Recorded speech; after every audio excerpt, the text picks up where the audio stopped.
Welcome back, audience. Hope you're doing good. As always,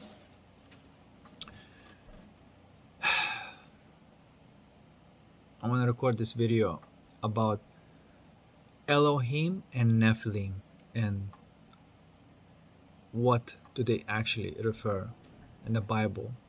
They've been pointed at.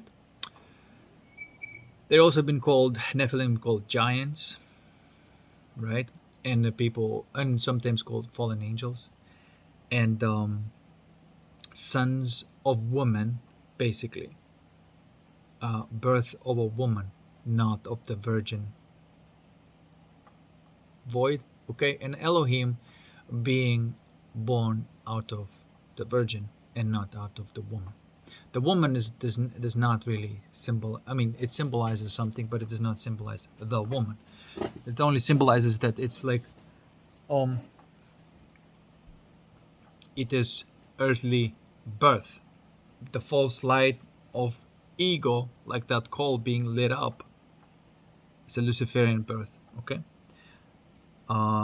Lucifer is also can be equated to that thing. There's only one thing that in consciousness exists, and that is that super inflated ego that creates a simulation of the real light and creates a point of gravity that makes other people gravitate towards, and like zombies contribute the energy, which is their soul. Now, these types of bloated egos, these Nephilim, are people who essentially have, super egos, bloated egos, and to the point of so much that false light is experienced as this false bliss or ecstasy, which is usually it leads to crashes and things like that. But there's an existence of this thing. You can see this in this phenomenon of a lot of people, but cult leaders, and I don't want to name the names, but because everybody, all of them, I don't want to name the names, but I'm gonna. People like Guru, people like Tony Robbins, people like Joe Dispenza, these other Instagram gurus, like whatever you want to name it. But I'm not just pointing at that. There's also people who are doing satanic rituals, and they are in the power structures, and vampires. They are real. They energy vampires. Some of them are visible and open about it because it's painted to the society that that's just the way to grow as a person, inflate your ego. And but really what they do is just take the energy from the souls and make people zombies and the Kool-Aid drinking idiots. And that is a type of escape into this egotistical limbo, as I call it. And it is about having that false peace, which is numbness, that zombie-like thing. And then, of course, the false bliss, which is type of that hedonistic pleasure that you get off on abuse of others. And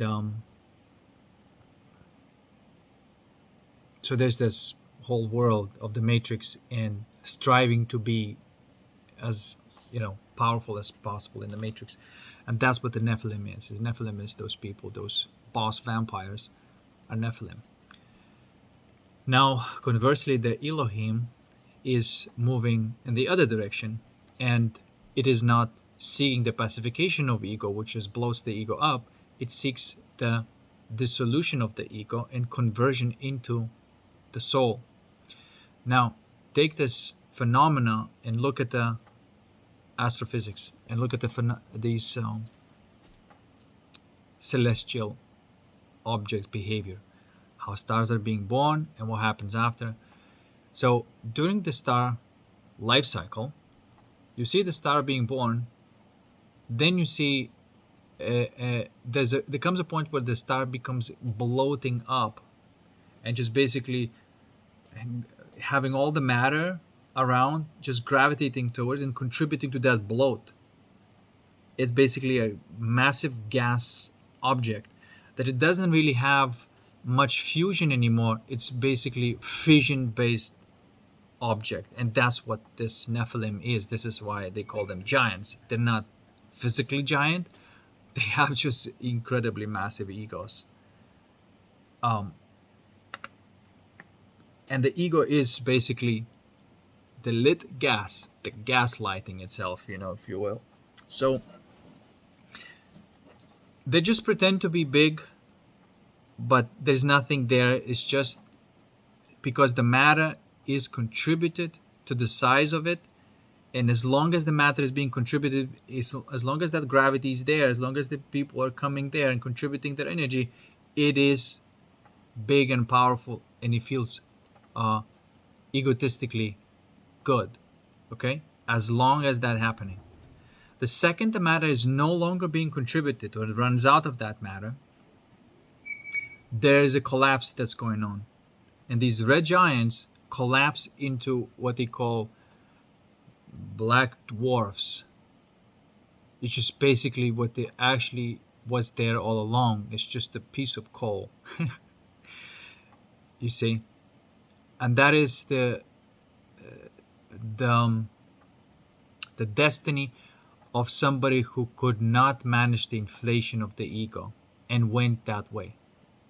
Now there's another type of outcome where the star bloats up into so-called supergiant, red supergiant they call them.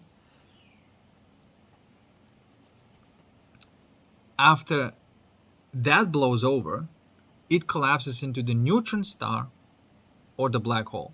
So there's this known to the astrophysicists that these are three possible outcomes: the dwarf, the neutron star, or the black hole. Okay? Now, neutron star is that real outcome of the Philosopher's Stone. Neutron star is the real outcome of the Philosopher's Stone. It means that becomes the center of the galaxy. By the way, every neutron star is the center of some sort of galaxy. This type of neutron star that I'm talking about, that went through the entire cycle. So what do we see here? Elohim. Okay?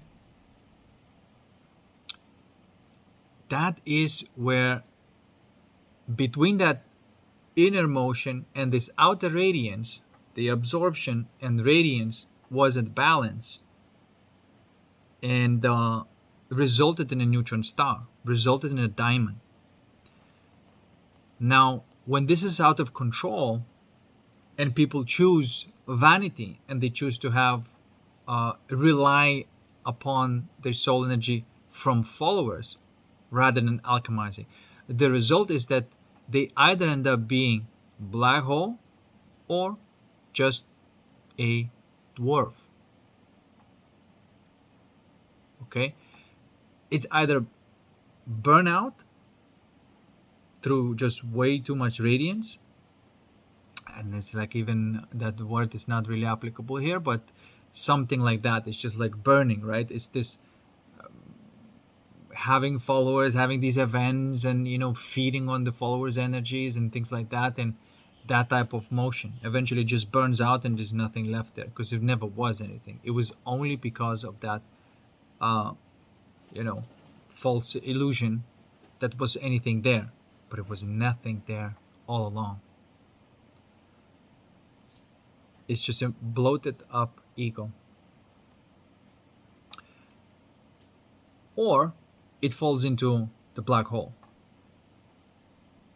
which is basically always, which is nothing, right? But it leaves the absorption type of void. Now, in both of these cases,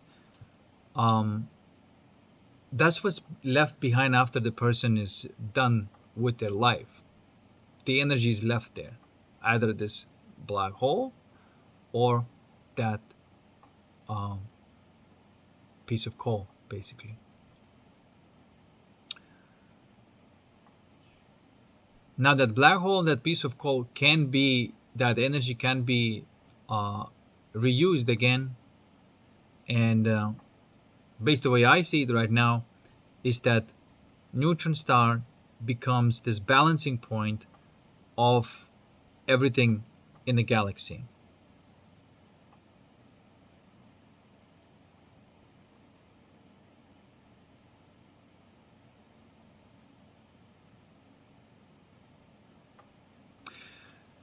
So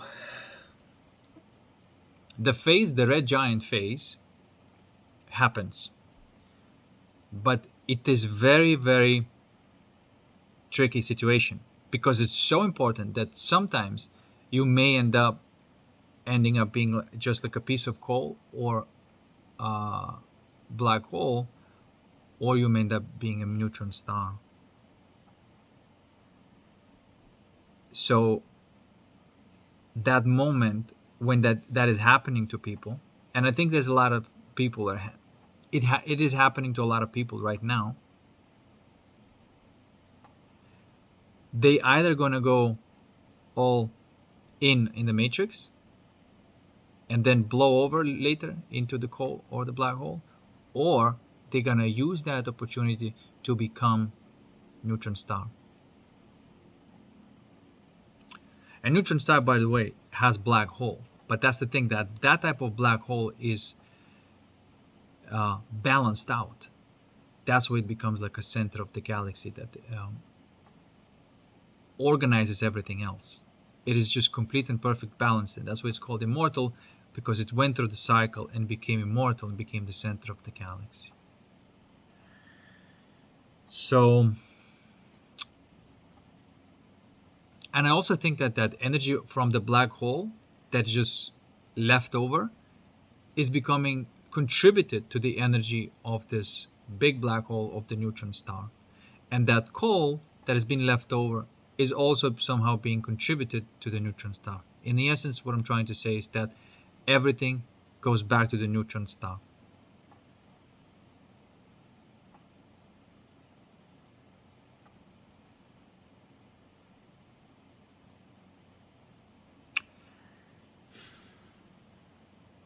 So, what does that say to day-to-day thing? Well, that inflation of the ego is what's going on when every time we have these alchemical challenges coming along. How are you going to handle it? Are you going to go into the ego or the soul way? We are in that phase of that red giant inflation. And so that's why it's so challenging. This is why sometimes it's like a heart wrenching and heart ripping, and the pressures and the pain and all these energies that are happening to you. It's just like it's a stellar scale event that's happening. And some people just go into their, you can see that just go into this more and more followers, more and more, that type of rely upon having more and more attention from people, and because they're afraid that whatever, but that is the destiny of the coal or just a black hole.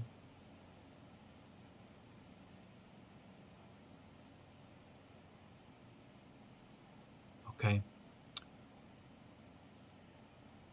And by the way, neutron star has a black hole. It's basically like when black hole is by itself, then it's just a black hole.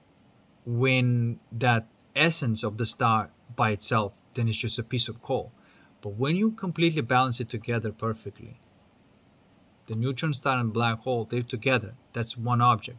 But there's this masculine concept, point, which is the divine spark, which the divine spark is symbolizing that, which we call immovable object, if you want to say that, divine spark.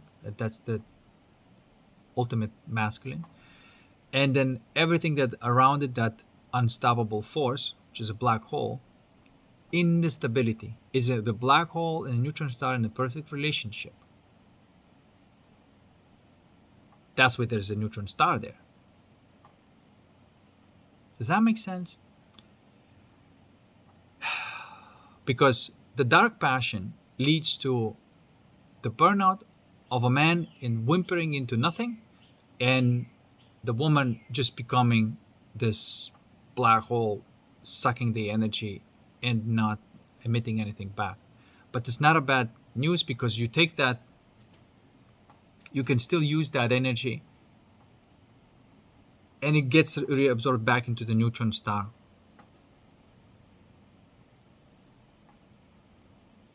It becomes a fuel for neutron star. So that's how you need to look at the Nephilim. These bloated egos, these red giants, are just potentially gonna go through their own thing. Everything's gonna blow over, and then whatever is left of them, that coal is going to be used as energy for the diamond, and that black hole is going to be used as the energy of this flow around the neutron star. And that's Elohim.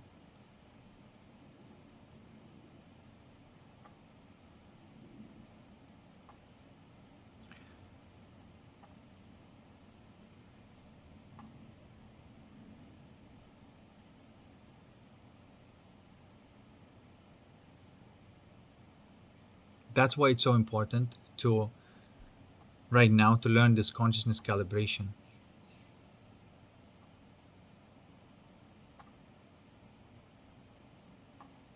That's why right now, all of this seeking vanity and seeking followers and seeking attention and trying to receive the energy from there is not the way. It's big deal. Because how does it look like in your life? It looks like right now, last couple of days, there was a lot of numbness, and it just kept on coming and coming, and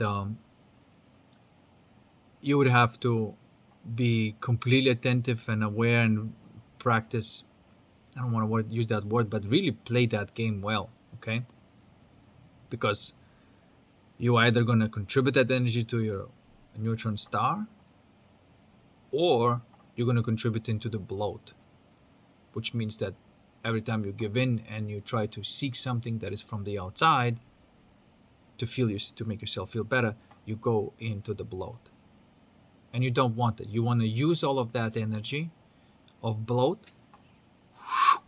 to grow your true soul, the immortal soul.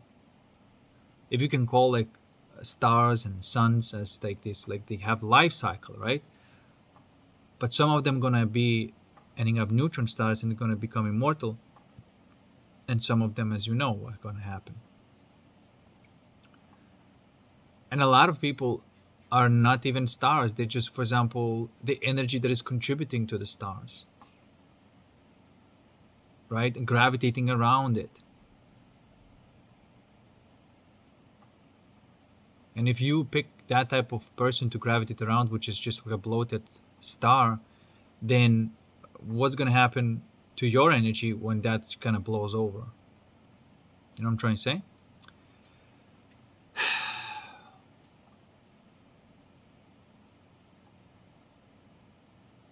Then you may ask, like, what's the point of the Nephilim then?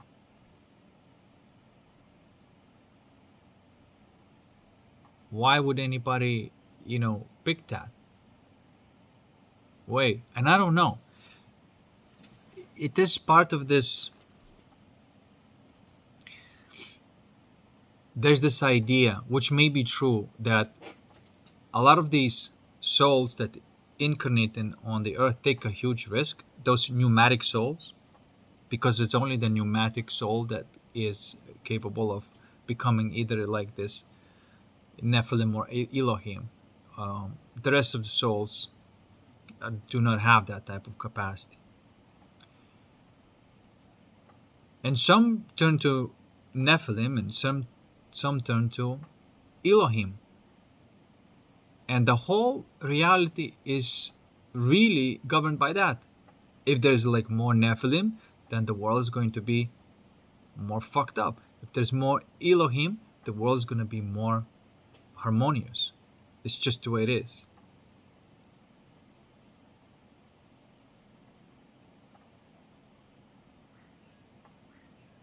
Okay?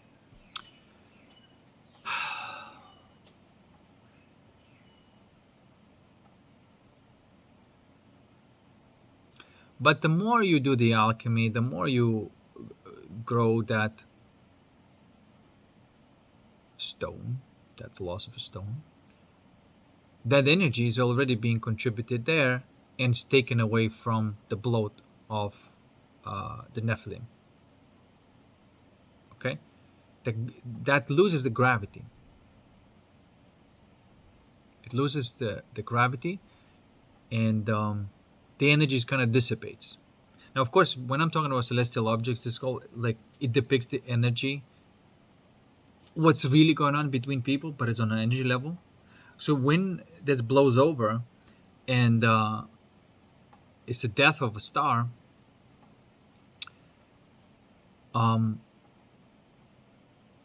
suddenly what happens normally is like people just lose interest in that thing, in that particular person who was generating that gravity. Just suddenly all these people just not interested. That's how it looks like when the stars burnt away.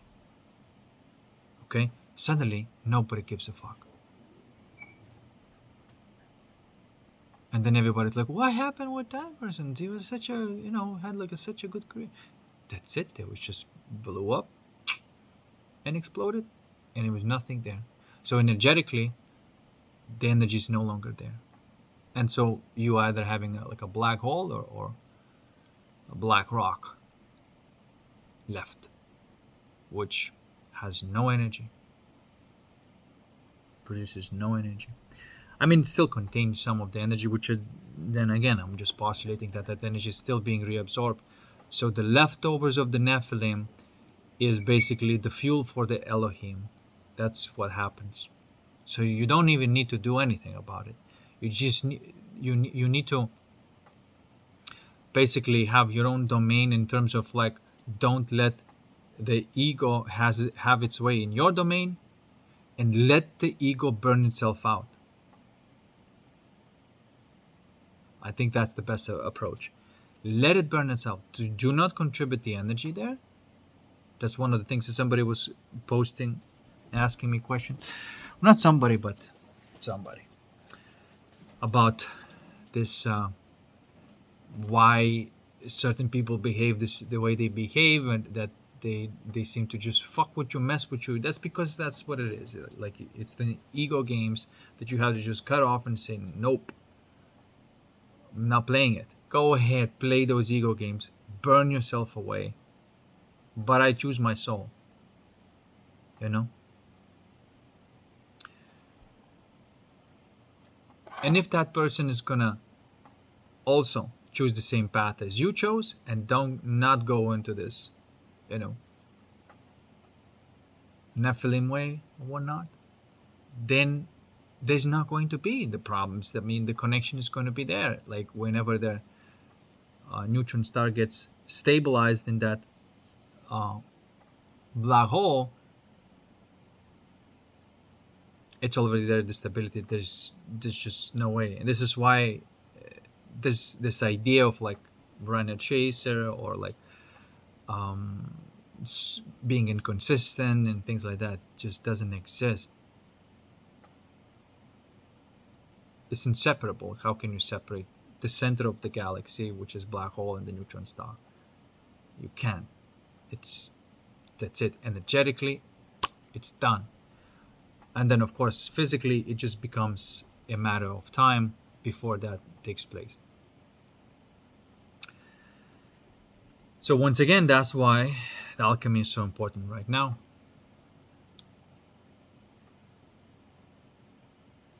And it happens in the monthly cycles, it seems, and each month you get a chance to grow that arcane stone, if you will. And I was thinking, what is really going on when this alchemical challenge happens, that numbness that's been happening for the last couple of days, that's kind of difficult to become aware of, and kind of is trying to make the zombie out of you, kind of thing, you know? What's really going on there when we alchemize that? And I realized that it is a type of looking or seeing. This is what the courage is, what I always call the courage, right? The attention that's looking. Just like you look with your eyes, you look with your heart. But you can even sometimes see it in your mind's eye of what you're looking at. So you want to look at there. And if some information goes into your mind's eye, then you can see what's going on there. You can see that process of your attention burning it up and doing all sorts of things and whatever, right? It is seeing with your heart. And then also the other side, what I call it always like surrender, or that openness, that void, it is listening. When I ask people to focus on the space, I was wondering what is going on there. It's a type of listening to the silence.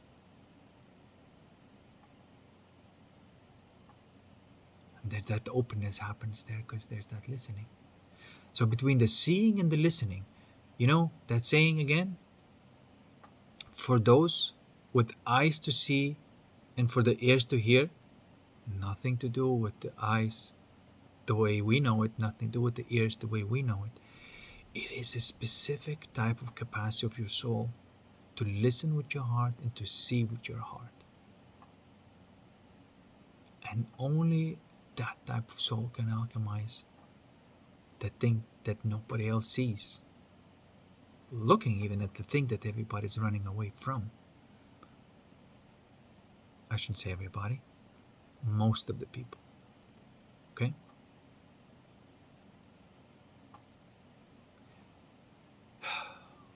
And so that process happens to these pneumatic souls. This is why sometimes, why some people just have so much attention and they don't really create that much great content, or content now it's called, but the art used to be called. And seemingly there's so much gravity there because they're going through that gravitational, the expansion of their stardom. But the stardom is building up on, and the energy that they have is all because of that build-up, right?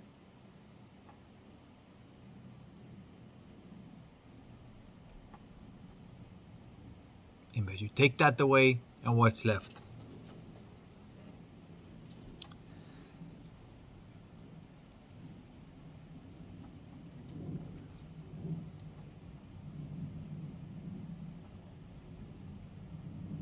And I'm not saying that creating art is necessarily vanity. No, but it has to come already from that soul that you already have built. You should have, instead of going in and engaging in the vanity while that expansion is taking place, right?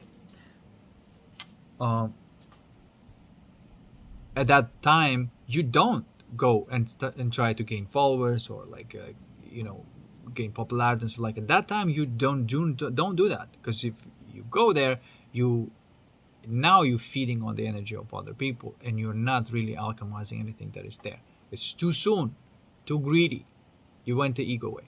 But if you don't go that way, and you say, this is a time for the alchemy, this is time to create my immortal soul, you do that. And when you actually have the soul that is immortal, then you go out and you can play, because nothing can move you anymore. And you won't depend on the things that you create. But you're going to create some art, and people are going to love the art, but you're not going to depend on, getting off on the fact that there's somebody is liking you or whatever. It's not going to be relevant. and it's just going to be more of a game and for fun rather than sustenance for your energy and whatnot. And every time you don't get it, you throw a tantrum, you know, which is usually what they say about the people who are like that, who are, depending on that stuff, the inflated egos. Nephilim. Okay, so that's what I want to say about Elohim, Nephilim. Um,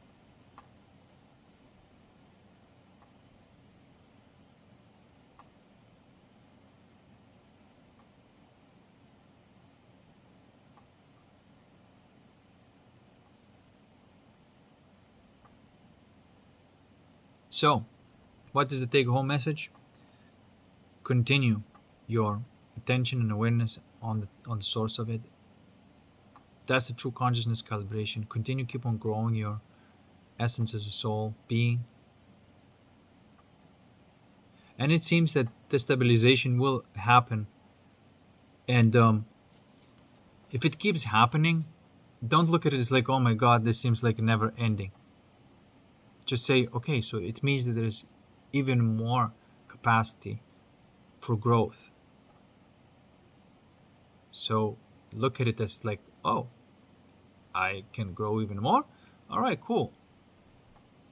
And you keep on doing it as long as it's happening. As long as it's happening, keep growing and growing that immortal soul.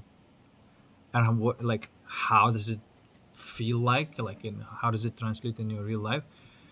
It is the intensity of that peace and bliss, and the sparkliness of it, and the capacity to create these beautiful feelings that are every time the new and different. It's just like ever growing intensity of that.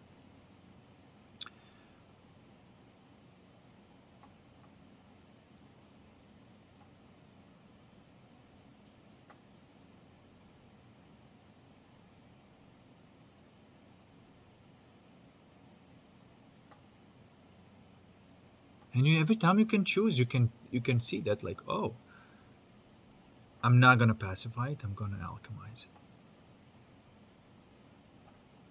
And even right now, as I'm talking to you,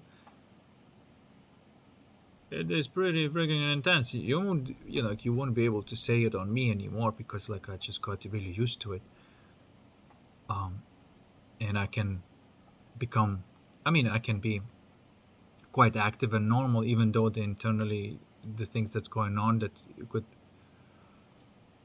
um distort someone else's face, I suppose, or like how used to distort my face, I suppose, like, because it was like, but now I just got used to it, and I play with my attention and awareness, and I'm even enjoying it. Okay.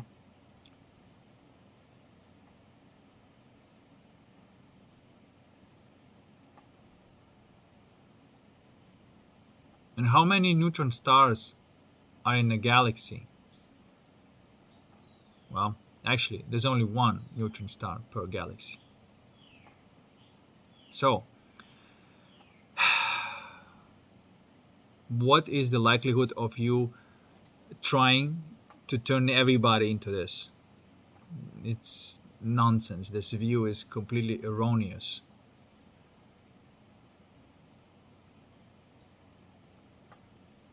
Every soul is a star, but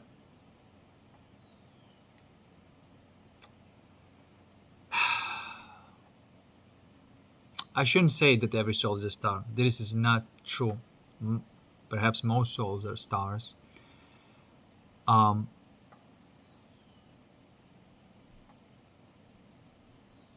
but some are just energy, matter, like planets, for example. Like, you have planets, you have stars, and then you have neutron stars and black holes. And so I think that's what we need to look at and see people like that. Like, because they said pneumatic souls, hyalic souls, and these wooden souls. I can't remember what you call them, but I think that's planets, stars, and galaxy centers, neutron stars.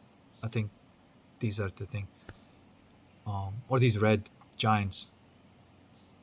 But there's like There's three types of souls.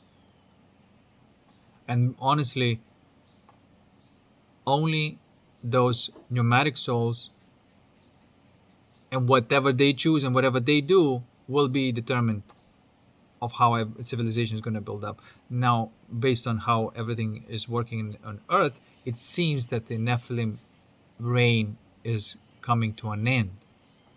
But it's, of course, it's unarguably so that they were in charge. And Elohim was kind of losing because of the society that was built. But I think that's running out of steam right now. It's burning away. And you see, as long as you're alchemizing, as long as you're just cutting out the energy for them to keep on bloating and growing your soul. And the more you grow your soul, the less energy is for the ego. And honestly, I think that is the most important work. That is the true great work.